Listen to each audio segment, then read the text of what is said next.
I was surprised. Not because they're playing so well and how could you make a change? Obviously, that's not the case. But, Brant Brown was fired earlier this season, and the reaction was shock and surprise by everybody who's been around this organization because it's just not what they do. They don't make those kinds of moves in season, and especially with somebody as consequential as the manager, as Scott Servais. In the end, I thought off season, there's going to be a reckoning if it continues on the path it has been.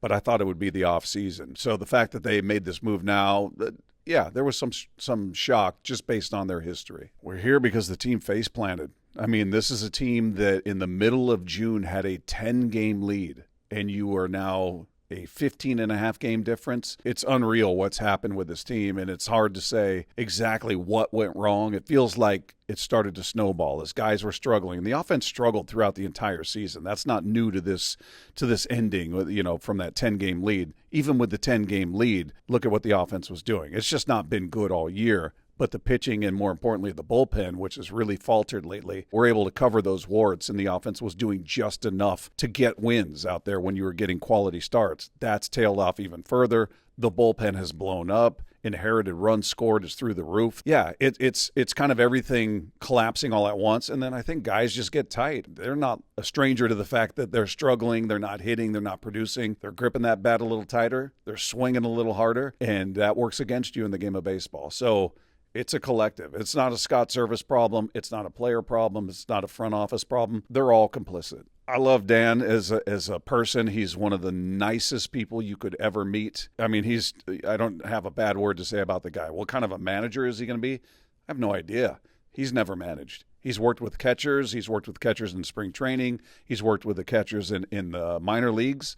So he's coached on some level, but in terms of being a manager at the big league level, no idea what he's going to do. He's getting thrown into a really tough situation because for those that think Scott was the reason that this team was underperforming, here comes the new face who's supposed to be the white knight. Here's Dan to the rescue. And if they don't win, all right, so does that mean Dan's not any good either?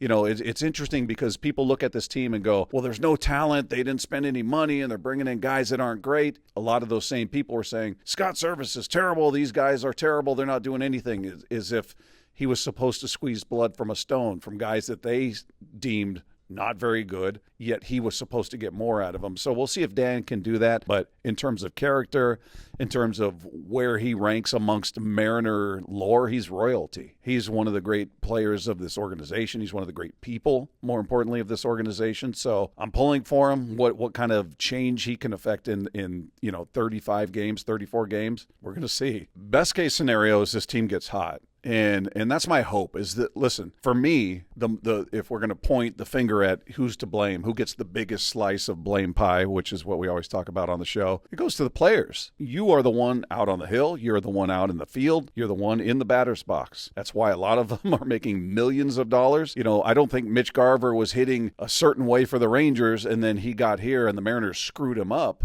That's on him. Same is true for Mitch Haniger. Same is true for Jorge Polanco. Same is true for Luke Ray. Everybody in this lineup is good enough to be a major league player and to be acquired and to be paid. Best case scenario, these guys start living up to the back of the baseball card. They start finding a way. If anything, they're in that locker room, that clubhouse right now feeling like this is on me. This is on us. We didn't perform. Does that put more pressure on them? Do they try even harder to get out of this? There's so much that remains to be seen with this move. But best case scenario, pitching remains what it's been. Hopefully the bullpen, which I don't think we talk about enough, can find its footing again. They're not out of it. Got enough games in front of you to play to get back into it.